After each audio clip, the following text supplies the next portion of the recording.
All right. How you doing, church? Today we're going to talk about the highlights of the book of Numbers, or as my wife likes to call it, Numbers.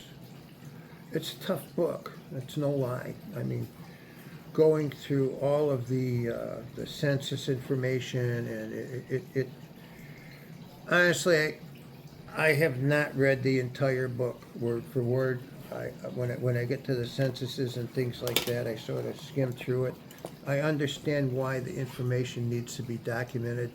I don't believe that I need to know every single line of scripture that's written for that stuff. That being said, one of the most popular uh, searches for quotation in Numbers is pertinent to today, so I want to read that off. This is Numbers 15:16. The same laws and regulations will apply both to you and to the foreigner residing among you. You know, people today would say, hey, we need to let everybody in our country because they did it in the Bible. Yes, they did. But there was an understanding and a law that said if you come into our country, you will abide by our rules, our laws, and you have to obey the rules of our God.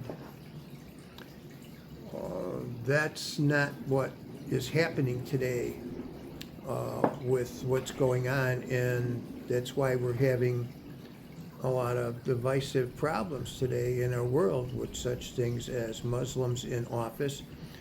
They have a completely different ideology about how things should be done. They worship a different God, and it's a false God.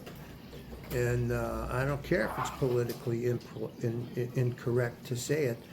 It is spiritually correct to say it. And we're foolish to not export these people who refuse to accept and obey what is important to us as a nation.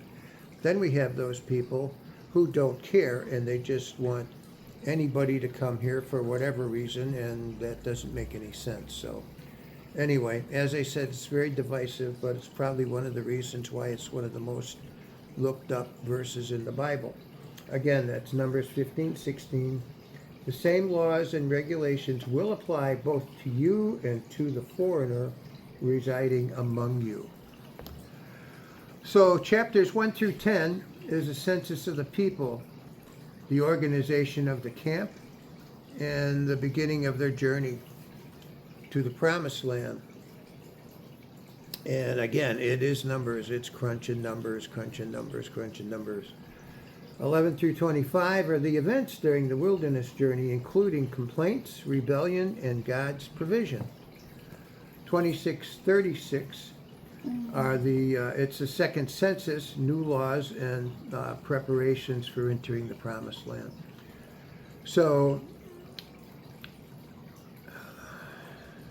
the Israelites struggled with faith, rebellion, and the consequences of disobedience.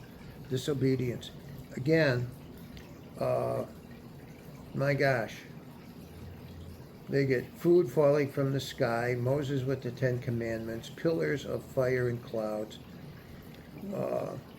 the spreading of the sea to bring them to freedom, and they're still having problems.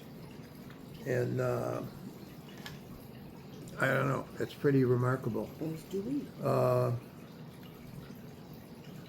It's about leadership and authority and the roles and challenges of Moses, Aaron, and other leaders. The application of this book comes with trust in God's plan, the importance of obedience and preparations and organization in following God's directions.